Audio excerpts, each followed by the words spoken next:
Hampton Hotels, and Oklahoma is delivering the prime in this one. The Sooners are up 41-0 on the Washington Huskies here in the third quarter. And as you might guess from the score, if you haven't been with us the whole time, it has been a dominant performance in every area. Isn't that beautiful? This may be the most picturesque place I've ever done a game for. It's magnificent. It is really, really pretty here. Absolutely magnificent. Willie Griffin getting a chance to play tailback. He's out of Oakland, California, and Ryan Reynolds, who's done a pretty good job at middle linebacker, gets the stop. He's number 8. I think one thing that Oklahoma and Bob Stoops has to be very happy with is, you know, that one question. Last year they did not play well when they left Norman. They lost a game at Colorado. They lost a game at Texas Tech, even though Sam Bradford was injured early in that game. They had a sloppy win over Iowa State. They won 17-7. And he said, you know, hopefully we're more mature. We've got more experience. We got older guys. We've got to be able to play well on the road. And they certainly have answered that call so far in this ball game. If you ever lose a game, some fans are going to pick out something to complain about. But it's very difficult to complain about the job Bob Stoops has done at Oklahoma. And one of the things I wanted to bring up tonight, he has, you see the symbol on his visor, the gold ribbon. That's a symbol from one of the local hospitals in a kids' cancer ward. He was asked to go there after they won a national championship to talk to some of these kids who were struggling with cancer, and you can only imagine how heart-wrenching that would be. He went and talked to them, and now he is a frequent and almost constant visitor to that facility. You don't win very many battles in a cancer ward for children, but he is a very courageous guy. He has gone there to give these kids hope as they're going to go for it and get the first down on third in a sneak. And hats off to Bob Stoops for having the courage to go give hope and joy to some of these kids. One little boy had a quote. I mean, keep in mind he had cancer. And he said, outside of this cancer thing, this has been the best year of my life.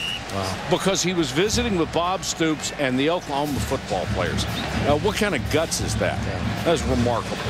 So our hat is off to Bob Stoops. That is wonderful stuff that he does. And he doesn't do it for the publicity. He's doing it because he believes in what he's doing.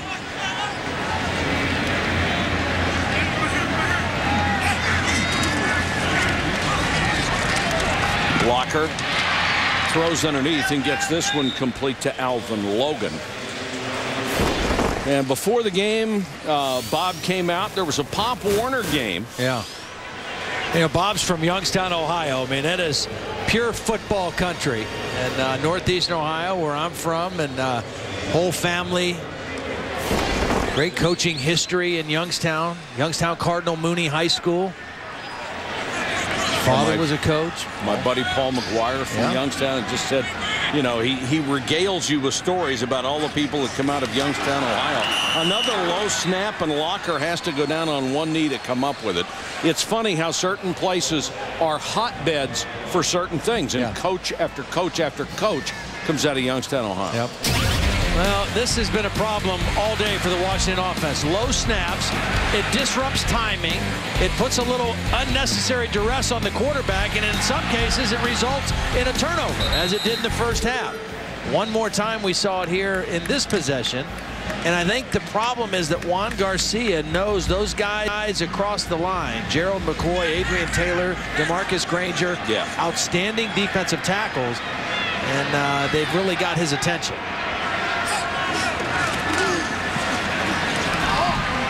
Locker floats this one incomplete. There's a flag down. That could be interference. You watch the Oklahoma defensive players react to certain things. Guys come out of the backfield on little swing routes. These kids are so quick to recognize things and to cover up. Against an eligible receiver by number 8 on the defense. 10-yard penalty from the previous spot. Automatic first down. Middle linebacker Ryan Reynolds, who has battled with knee injuries throughout his career. And Brent Venables has got a group here that you win championships with defense, and not only does he have a great defensive unit, but these guys on the other side of the ball can score and score and score. What a great combination. I'd put them up against anybody that we've seen so far. That's for sure. Blocker, flanker screen, gets it out to Goodwin. This would be really good long term for Washington. Because it's been a good looking drive so far to get down here and get a touchdown. I'd hate to see him line up and try for a field goal again. Tyrone Willingham knows he's got to turn that corner soon. This is his 4th year of a 5-year contract. This will be an 0-3 start, and arguably the toughest start that any team has had this year with the 3 teams that they have played. Well, and quite honestly, I don't know that any of the quote-unquote experts or commentators on college football, when they looked at this Washington schedule, thought that Washington would be any better than 0-3. Right. Maybe they thought 1-2, they might beat BYU at home, and they came very close to doing that. And really, what you mentioned about this being a positive for Washington, they've got to build something because the next couple games coming up are winnable games for Washington. If they go in with confidence and keep their morale up, they're good enough to win their next 3 ball games and kind of right the ship a little bit. But they've got to have something positive to build on in the second half of this Oklahoma game. Walker. Ball came loose as he hit the ground, so they're going to say he's down by contact. And let's check in with Reese Davis. Reese.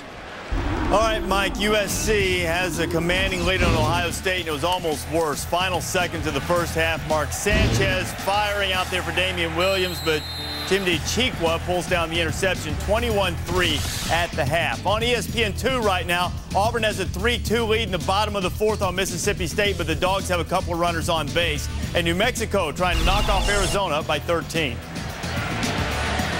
Reese, are they on 1st and 2nd or 2nd and 3rd? Makes a difference.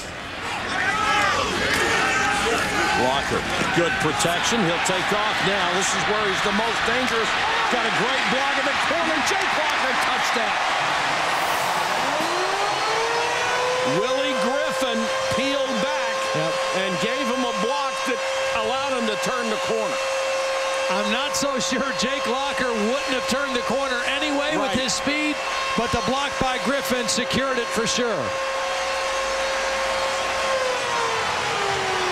We talked to the Oklahoma coaches about the speed of Jake Locker. They said, we put film of him against USC and Ohio State on for our guys, and that got their attention. When we saw him running by those guys with angles, our guys knew he was really fast. He's sort of a cross between Pat White of West Virginia and Tim Tebow. He's not as fast as White. He may be faster than Tebow. Their arm is right in between those 2 guys. It's a pretty good combination with whatever he's got. College football primetime.